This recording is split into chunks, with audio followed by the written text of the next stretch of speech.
But if preservation is not to be found in a single manuscript tradition with no variants, how then has the text been preserved? It has been preserved through the very mechanism that produced the majority of the textual variants, the rapid, uncontrolled, widespread explosion of manuscripts during the early centuries of the Christian era. There was never a time when any one man or group of men had control over the text of the New Testament. There was never a Christian Uthman. All assertions regarding adding doctrines, changing theology, removing teachings, etc. are without merit. The Christian church was a persecuted minority without power to enforce a uniform textual transmission, as in Islam. The relatively small amount of meaningful variation is a small price to pay to avoid the impossible position of having to defend an edited, controlled text that can make no claim to representing the original. I believe the evangelistic command of Christ contained in the Gospels was taken seriously by the church. Hence, the church wanted the message of Christ to go out into all the world and quickly. The result was that the scriptures that the church treasured would likewise be distributed far and wide, not in a controlled fashion. The idea of paralleling the Christian scriptures with, say, the 10th century Masoretes, who were not in any way trying to distribute their scriptures all around the world, is utterly fallacious.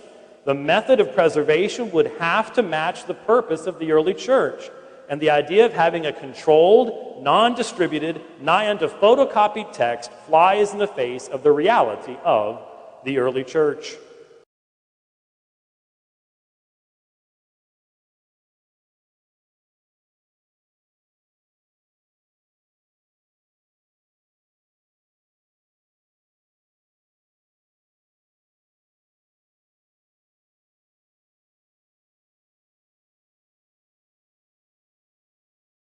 You know, the copy they found at the Dead Sea Scrolls of Jeremiah was 15% shorter than the Jeremiah we have. 15% shorter.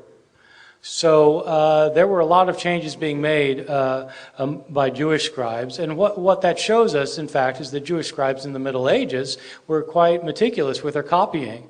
Would that the Christian scribes were. If you compare two Christian copies from the same time period, say 1,000 years separate, so you take a 3rd century copy of the New Testament with a 13th century copy of the New Testament, you don't have anything like that amount of agreement.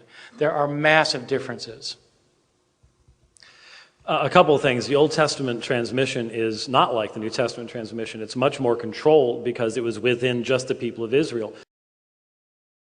The Old Testament transmission is not like the New Testament transmission. It's much more controlled because it was within just the people of Israel.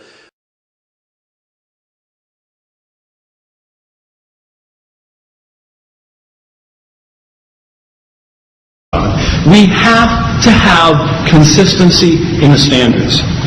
See, what I've been doing now for a number of years in debating Islamic leaders is looking for the consistent Muslim. The Muslim that will use the same standards for the Quran as they use for the New Testament. And so far, I have not found that person, but I'm going to keep searching and keep doing these debates until I find that person. Thank you very much.